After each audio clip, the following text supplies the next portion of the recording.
First ইনিংসে 195 run হয়েছে, ঠিক আছে। দুই ইনিংস মিলিয়ে প্রথম ও 65 রান করে, ঠিক আছে।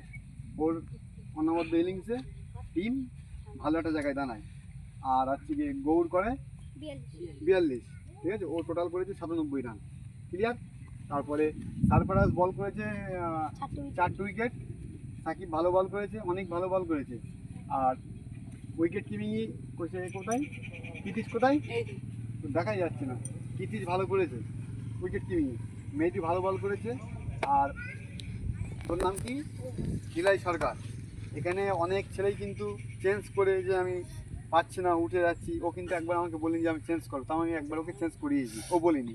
দেখ, ওকে ব্যাট পেতো, ওর কিছু সমস্যার জন্য আজকে ব্যাট পাইনি, ও সেটা বলেছে আমার সাথে। তো যাই হোক, স্বস্তিকির বল বড় বড় হয়ে যাচ্ছে, হোয়াইট হয়ে যাচ্ছে। হোয়াইট মানে কি, অবস্থায় বাড়ি চলছে, রাত ওরকম খেলা খেললে চলবে না, পরিষ্কার ছুটতে পারছো। ওই জন্য প্রত্যেকে বলছি ভালো করে খেলায় মন দাও। আজকে ইনিংস খুব দারুণ ইনিংস হয়েছে। লাস্ট কত বলে কত বাকি ছিল, 11 বলে ওই টিমটা হেরেছে 17 রানে। খুব ভালো খেলা হয়েছে।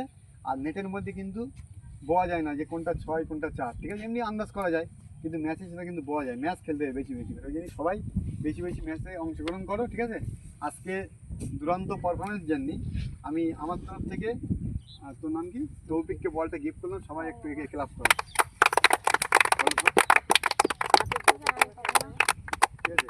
আর সারফারাজ আজকে আমার কাছে আর দেওয়ার মতন কিছু নেই, ওকে অন্যদিনে একটা গিফট বাকি রইলো, সেটা আমি ওকে দেবো, ঠিক আছে।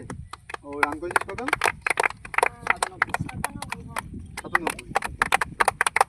আর আচ্ছা, উইকেট কটা পেয়েছিস, 4টে। আচ্ছা, আর কে কৃতিশ কোথায় থেকে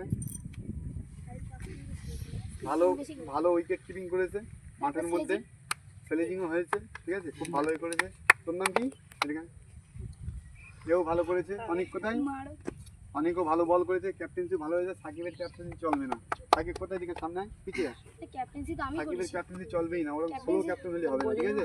আচ্ছা, এবার যেটা কথা, প্রত্যেকে ওভারঅল প্রত্যেকেই ভালো করেছো, ঠিক আছে। আরও প্রত্যেকে ভালো করার চেষ্টা করো, কি বললাম। আর মাঠের বাইরে এখানে কিন্তু খেলা হচ্ছে, এমন কোনো কথা কেউ বলো না যাতে ঝামেলা যোগ্য হয়। বারবার বলছি কিন্তু, তাই বলে আমি কাউকে খেলায় ডাকবো না। আর খেলার মাঠে খেলতে আসছে, আসো, পড়াশোনাটা ঠিকঠাক করো। পড়াশুনো যে ঠিকঠাক না করবে তার কিন্তু আমাদের কিন্তু কোনো জায়গা নেই। পড়ার টাইম পড়া, খেলার টাইম খেলা, ঠিক আছে। কি বললাম মনে থাকবে? ব্যাস, এই বলে আমি আমার বক্তব্য শেষ করলাম।